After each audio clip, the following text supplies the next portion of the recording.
Hello, and welcome to Stretching the Word. I'm your host, Sister Valerie, and not today, devil, just not this year. At the beginning of the year, around Thanksgiving time, you start to see a lot of, as they say, advent calendars, the countdown calendars. So they're counting down days to, certain holidays, certain special events. So we are in that season, and as of yesterday, which was Sunday the 10th, it was 15 days to that day of the celebration of the birth of Christ as we celebrate it. So you say the number 15. So we're going to talk about the number 15. What does it biblically mean? Biblically, it says that the number 15 means rest. Also, it states that it means the hand of God plus saving equals mercy.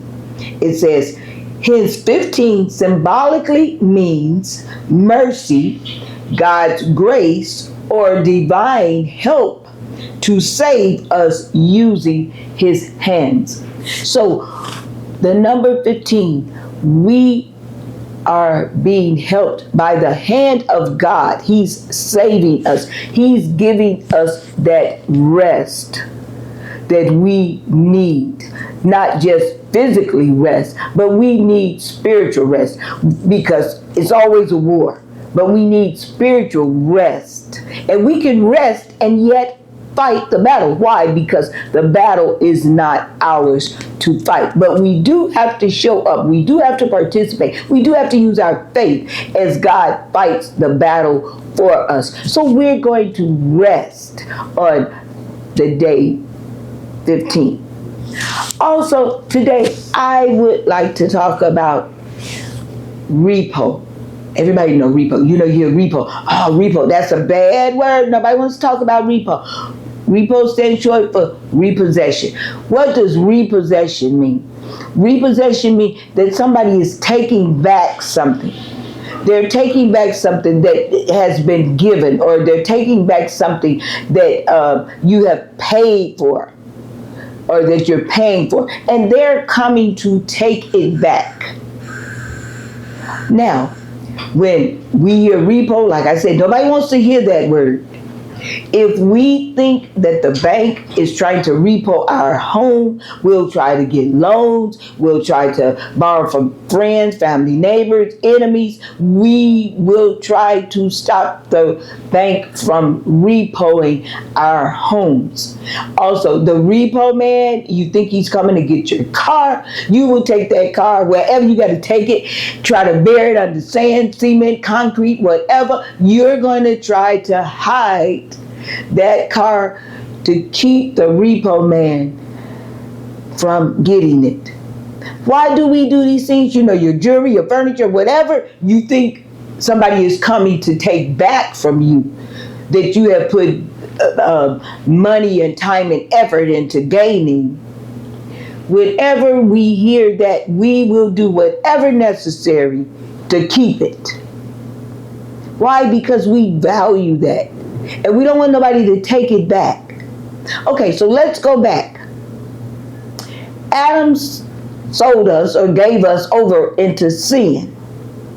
Jesus came, redeemed us, which means he bought it back. He bought our souls back. He made that connection back to God for us. But, here comes the devil again. He wants to repo our souls. Why are we not fighting? Why are we not fighting? He wants to retake back everything that has been given unto us. Our peace, our health, our joy, our wellness. Everything that God gave us. Here comes the devil, the repoer. He wants to take it back. Now, what are we going to do? Are we trying to hide it? Are we trying to protect it? Or are we just throwing up our head? Well, I guess, because, I'm just tired. I'm just so tired of fighting, and I guess I don't have to be that happy. It's all right to be happy every once in a while, but I don't have to be happy every day. I ain't gotta have no joy. Well, you got to die with something, so it's okay if I got a little arthritis. If I had a little heart trouble, a little sugar diabetes. You got to leave here with something, girl. The body just gonna get. Oh, why? Why are we not fighting for what God has given to us? We just throw it away.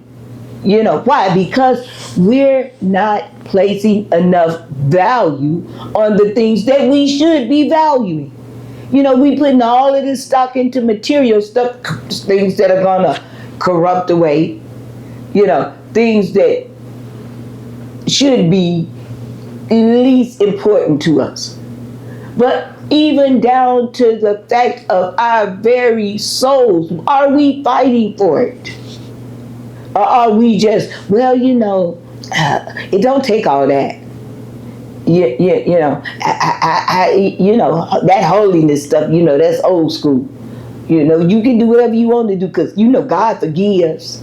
So it's all right.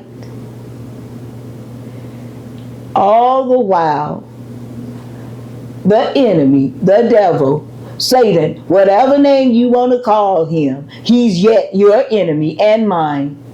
He wants to take it back, everything that God has given us. We need to fight a little harder. Just like we fight to keep our natural stuff, we need to fight for the things that God has given us, especially our souls. Nobody wants to be lost. Nobody wants to go to hell. I don't care what you say. You don't want to go there. So let us fight. Let us not just let the repo come get what God has given us.